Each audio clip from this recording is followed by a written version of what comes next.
There's a moment most people don't even notice when it happens. You're standing near a door, sitting at a table, or checking your phone again, and the person you're waiting for still hasn't arrived. You tell yourself something simple: they're late. Again. Maybe you shrug it off, maybe you're used to it, but somewhere deeper, something shifts. A small tension, a quiet reaction. Because lateness isn't as neutral as it looks. At first, it seems minor, ordinary, almost harmless. But the moment it becomes a pattern, it stops being about time. It becomes personal. Everyone knows someone who's always late. And if we're honest, some of us recognize that person in ourselves.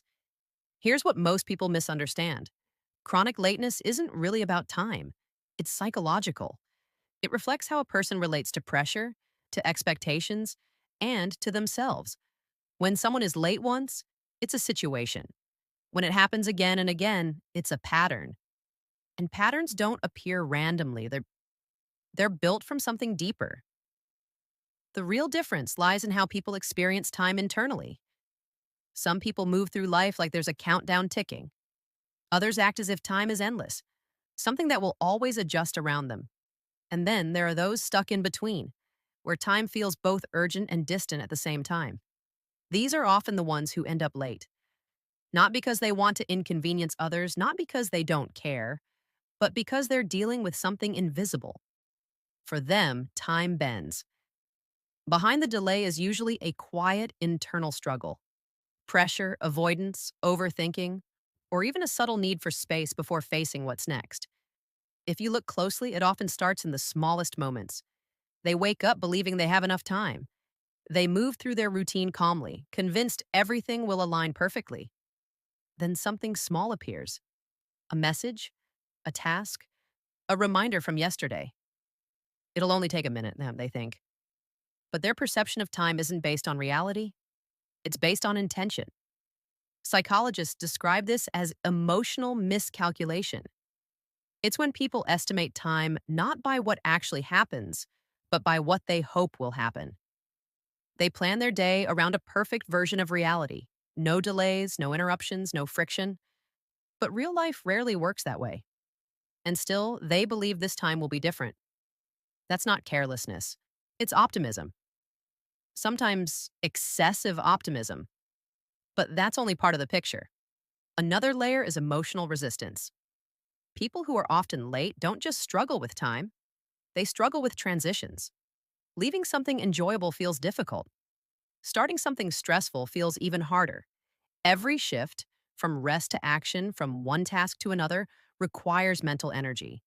And for some, that cost is much higher than it seems from the outside. What looks like just a few seconds is actually a series of internal negotiations. Just one more minute.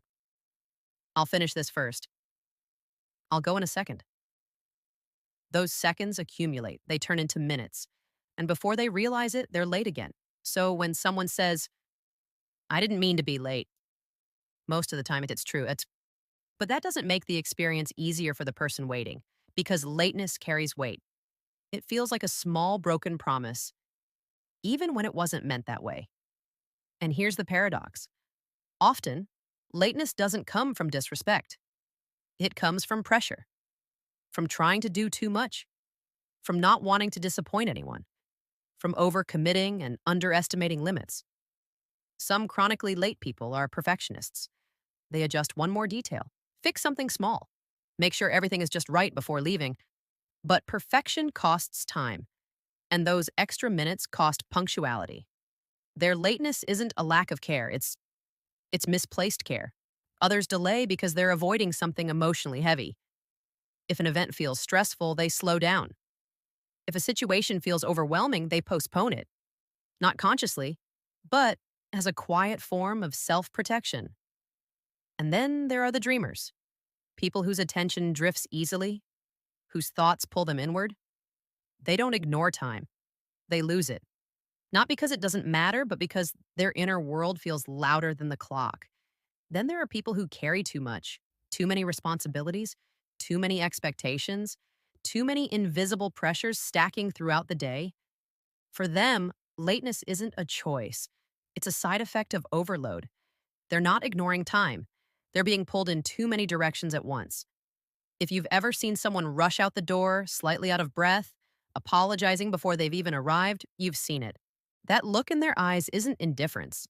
It's a mix of guilt and exhaustion.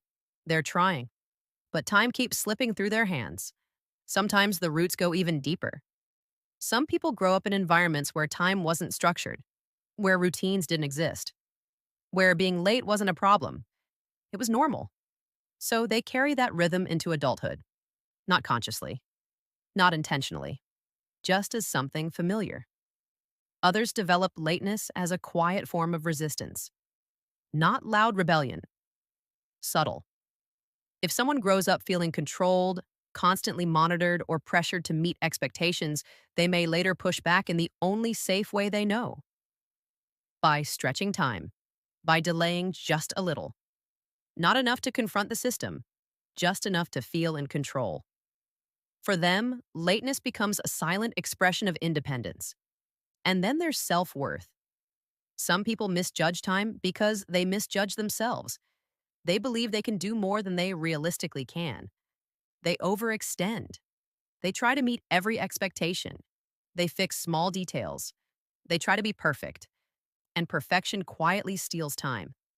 Not because they don't care, but because they care too much about how they're perceived. If you're honest, you've probably seen yourself somewhere in this.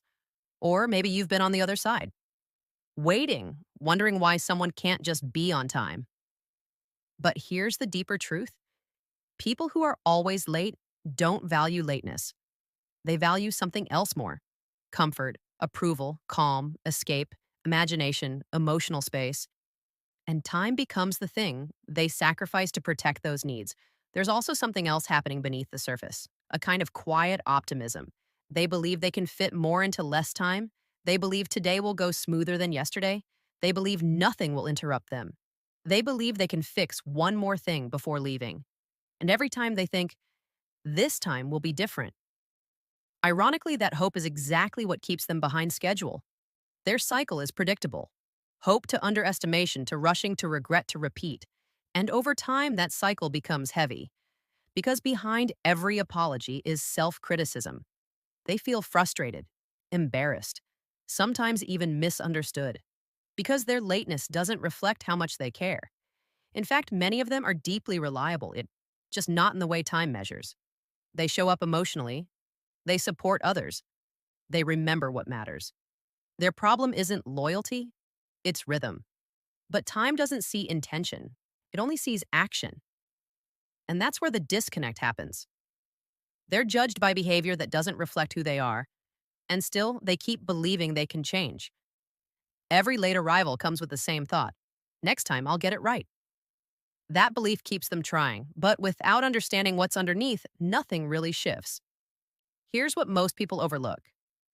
Time is one of the most valuable things we give each other. It's limited, irreplaceable. So when someone is late, even unintentionally, it feels like an imbalance. Not betrayal, but misalignment. And yet, lateness is rarely about disrespect. It's about a mind trying to cope, trying to stretch reality, trying to avoid discomfort, trying to move at a pace that feels manageable. But the world doesn't adjust to that, and that's where the real tension begins. If you look closely, lateness reveals something deeper.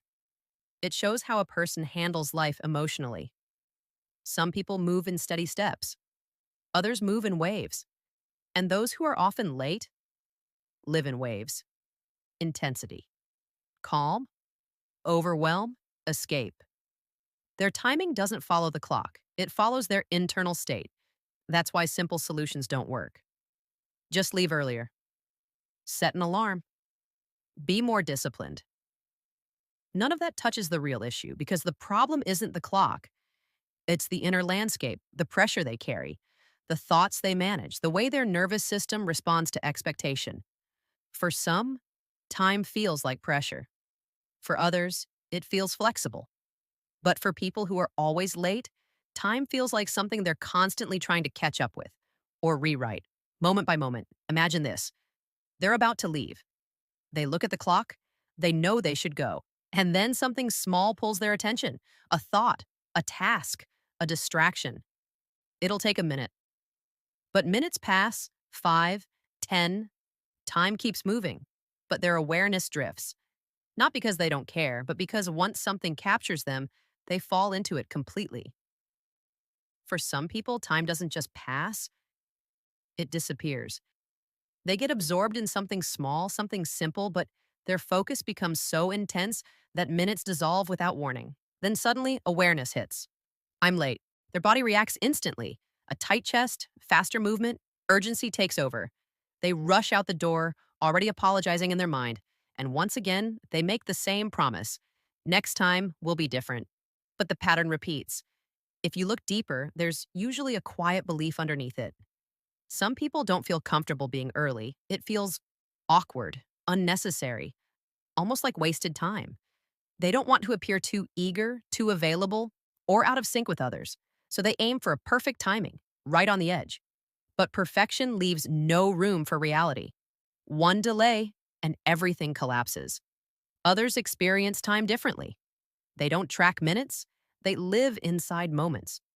Their attention sinks fully into whatever they're doing. Time for them isn't linear, it's emotional, and emotional time doesn't follow clocks. For people under constant pressure, it becomes even more distorted. When your mind is overloaded, responsibilities, stress, expectations, time loses clarity. It speeds up, blurs, slips. This isn't laziness, it's cognitive overload. And then there's fear. Not loud, obvious fear, quiet, subtle fear. Fear of being judged, fear of walking into a room, fear of starting something, fear of not being enough. For some, lateness becomes a buffer, a small delay between themselves and the moment they're not ready to face. Time turns into protection, not consciously, instinctively. There's another side to it, too. Some people use lateness to create space, space to think, to breathe, to calm their mind before stepping into something uncertain.